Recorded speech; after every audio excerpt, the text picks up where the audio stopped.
सर्व विद्यार्थी पालकांचे Shri Mahalakshmi admission counselling centre Pune येथे स्वागत आहे. आत्ताच ऑल इंडिया कोट्याच्या माध्यमातून जे 15% स्टेट कोटा असतो, स्टेट कोट्याच्या माध्यमातून महाराष्ट्रातील गव्हर्मेंट कॉलेज तसेच डीम असेल सर्व कॉलेजचे अलॉटमेंट आलेले आहे. त्यामध्ये आपल्या काही विद्यार्थ्यांना GMC औरंगाबाद छत्रपती संभाजीनगर मिळालेलं आहे. त्यांचं जे इन्स्ट्रक्शन मॅन्युअल जे ॲडमिशन प्रोसेस MBBS ॲडमिशनसाठी दिलेलं आहे त्याबद्दल आपण थोडक्यात माहिती घेणार आहोत. तर यामध्ये आपण पाहू शकतो तर GMC medical government medical college Aurangabad, तर यामध्ये जवळपास 200 सीट्स आहेत MBBSसाठी. ज्यावेळी तुम्हाला या ॲडमिशन प्रोसेस आता या ऑल इंडिया कोटा आणि स्टेट कोटा, तर ऑल इंडिया कोटाचे अलॉटमेंट आलेले आहे. तर ऑल इंडिया कोटाचे विद्यार्थी तसेच स्टेट कोटाचे विद्यार्थ्यांनी पुढील डॉक्युमेंट्स जे आहेत ते सर्व आपले 2 कॉपीजमध्ये रेडी करून ठेवायचे आहेत. ज्यामध्ये तुमचा ॲप्लिकेशन फॉर्म असेल किंवा ॲडमिशन फॉर्म असेल, फिटनेस सर्टिफिकेट असेल, जे काही डॉक्युमेंट दिलेले आहेत हे जे 2-2 कॉपीज तयार करून ठेवायचे आहेत. त्याचबरोबर जो काही DD असेल तो DDचा जो नाव आहे त्यामध्ये स्पेलिंग तुमचं मिस्टेक अलाउ नाही आहे. त्यामुळे जे काही तुम्हाला यामध्ये DD दिलेलं आहे, DDचं जे काय नाव दिलेलं आहे त्यानुसारच तुम्ही DD काढायचं आहे.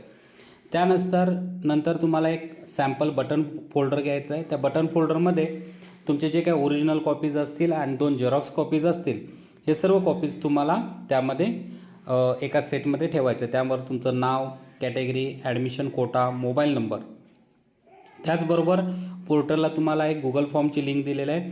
त्या गुगल फॉर्मच्या लिंकवर तुम्ही तुमची माहिती भरू शकता. त्यानंतर हा GMC औरंगाबादचा ॲप्लिकेशन फॉर्म आहे. त्या ॲप्लिकेशन फॉर्मवर तुमचा फोटो, तुमची पर्सनल इन्फॉर्मेशन, त्यानंतर ते ॲप्लिकेशन तुमचं जे काय असेल त्यावर तुमचं नाव सही करून ते ॲप्लिकेशन फॉर्म सबमिट करायचं आहे. आता हा सबमिट करताना आपल्याला डॉक्युमेंट्स लागणार आहेत. तर ह्या डॉक्युमेंट्समध्ये आपण पाहू शकतो तर पहिल्यांदा आपल्याला लागणार आहे ते ॲप्लिकेशन फॉर्म जो मगाशी दाखवला, त्यानंतर nationality certificate or valid passport, त्यानंतर डोमिसाईल सर्टिफिकेट, आधार कार्ड, 10वीचं पासिंग सर्टिफिकेट ज्याच्यावर आपली बर्थ डेट असते, 12th marksheet, 12th passing certificate, नीटचं ॲडमिट कार्ड, नीटचं स्कोर कार्ड, नीटचं स्कोर कार्डमध्ये रिवाईज स्कोर कार्ड घ्यायचं आहे जे अपडेटेड आहे. त्यानंतर प्रूफ ऑफ आयडेंटिटीमध्ये पॅन कार्ड असेल, ड्रायव्हिंग लायसन असेल, पासपोर्ट असेल.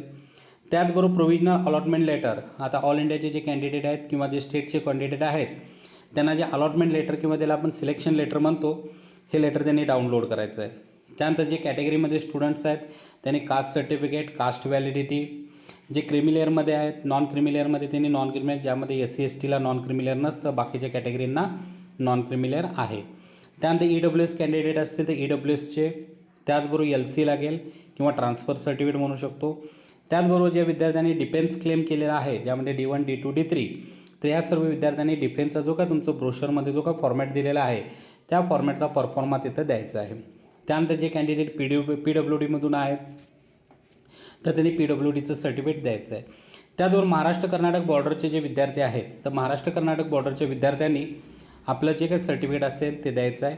त्यानंतर हिल एरियाचं जे आहे ते फक्त स्टेट कोटासाठी असतं तर त्यांनी ते सर्टिफिकेट, त्यानंतर मेडिकल फिटनेस सर्टिफिकेट, त्याचबरोबर जे इन्कम EBC विद्यार्थी घेणार आहेत त्यांनी इन्कम सर्टिफिकेट असेल ते सबमिट करायचं आहे. मायग्रेशन सर्टिफिकेट हे OMS कॅन्डिडेटसाठी असतं जे आउट ऑफ महाराष्ट्र स्टेट आहेत.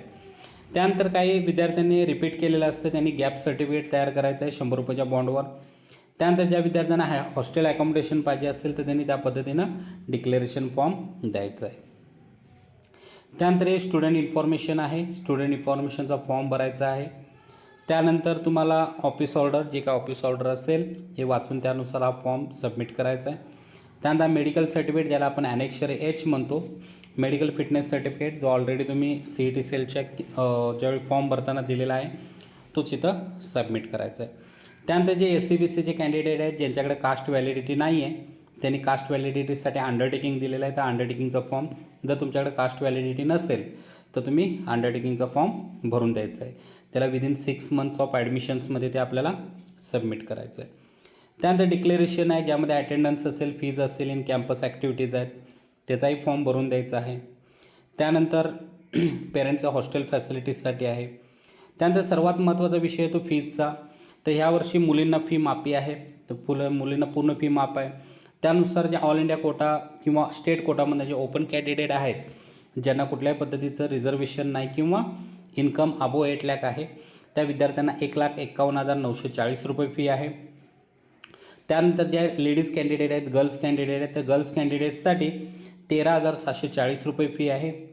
त्यानंतर रिझर्व कॅटेगरी त्यामध्ये सर्व झाले, तर रिझर्व कॅटेगरीजसाठी 13,740 आहे.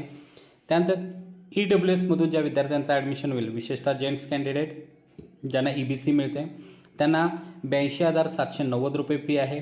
आणि ओपन कॅटेगरीच्या विद्यार्थ्यांनासुद्धा ज्यांचं उत्पन्न 8 लाखापेक्षा कमी आहे, ज्यांना EBC मिळते त्यांनासुद्धा 82,790 रुपये फी आहे. तर ही जी फीज आहे ती cash, cheque, online transaction will not accepted केलेलं आहे. तर ह्यासाठी तुम्हाला जे काय तो DDज काढायचा आहे आणि DDच्या माध्यमातून तुम्हाला ही प्रोसेस पेमेंट्स करायचे आहेत. त्या पेमेंटसाठी तुम्हाला लिंक मी सांगेन तुम्हाला, पेमेंटचे जे काय पेमेंट कशाच्या माध्यमातून DD काढायचं आहे ते DDचं जे काही नाव आहे ते मी तुम्हाला सांगतो. त्यानंतर बॉन्ड आहे, जे विद्यार्थी कट ऑफ डेटनंतर ॲडमिशन कॅन्सल्स करतील त्यांना 10 लाख रुपयाचे पेनल्टी बॉन्ड आहे.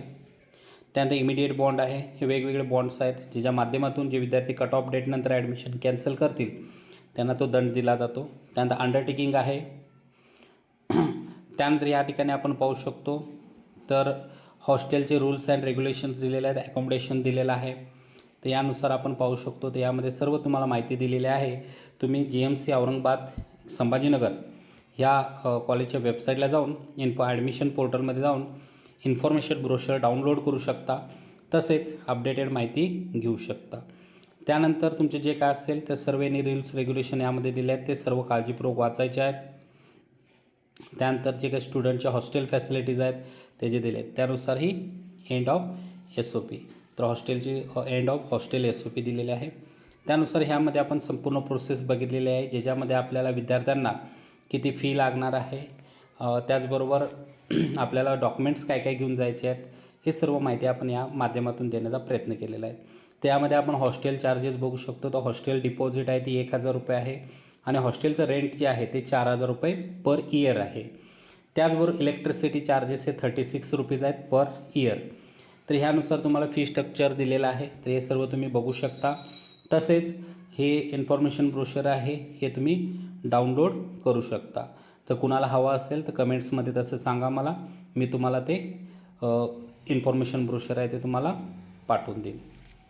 त्यानंतर जे फीजचं डिमांड आप मी मगाशी सांगितलं त्यामध्ये आपण पाहू शकतो इथं रेड कलरमध्ये दिलेलं आहे, dean government medical college Chhatrapati Sambhajinagar payable at Chhatrapati Sambhajinagar ह्या नावाने तुम्हाला करायचं आहे.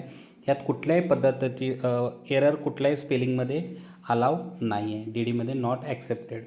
Errors or spelling mistake in the DD will not be accepted. तर सर्वांनी याचा स्क्रीनशॉट काढून ठेवायचा आहे. तसेच खूप चांगलं कॉलेज आहे, गव्हर्नमेंट कॉलेज आहे. ज्या ज्या विद्यार्थ्यांना मिळालेलं आहे त्या सर्व विद्यार्थ्यांचे हार्दिक अभिनंदन. थँक्यू. पुढील भागात भेटू आपण वेगळ्या कॉलेजचं. धन्यवाद. चॅनेलला नवीन आला असाल तर चॅनेलला सबस्क्राईब करा. थँक्यू.